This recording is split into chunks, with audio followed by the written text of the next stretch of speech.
PIMCO has a two-pillar approach to ESG. We look to integrate ESG across our firm-wide investments and also offer dedicated ESG strategies to our asset owners. For the dedicated ESG strategies, we have a 3E approach: exclusion, evaluation, and engagement.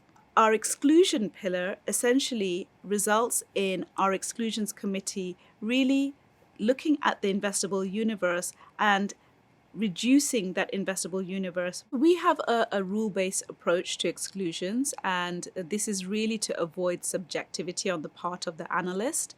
And essentially, the approach that we've taken is that our core exclusions is a function of various factors such as corruption, transparency, and UN sanctions. Now, in addition to the core exclusions, we also have what we call dynamic restrictions.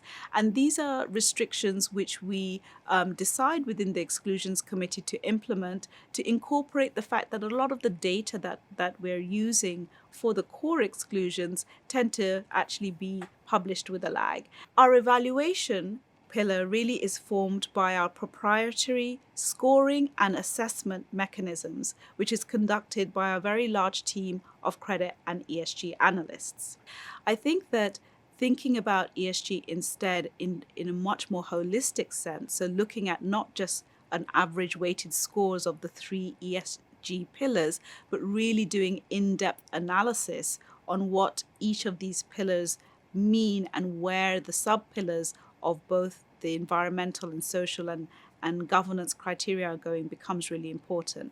And you can think of it very analogously to credit ratings. So you could have a credit rating, but really the thing that makes the difference in terms of being able to invest is that ability to see whether the credit rating will be improving over time or deteriorating over time, and what element of that rating is going to drive that change.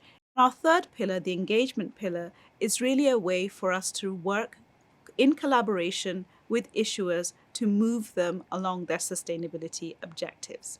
Now, this could be anything ranging from advice on how to think about green, social, or sustainable frameworks, focusing on particular ESG sub-pillars like, for example, gender outcomes or minority rights, or even thinking much more long-term in terms of protection from physical and transition risk, and how an issuer, whether it's a corporate issuer or a sovereign issuer, can really safeguard some of the risks that come from climate change. We don't simply want to ask issuers to do something which is not going to be able to be achieved. We want to be able to provide solutions that are achievable and actually result in very direct and concrete outcomes as a result of our engagement.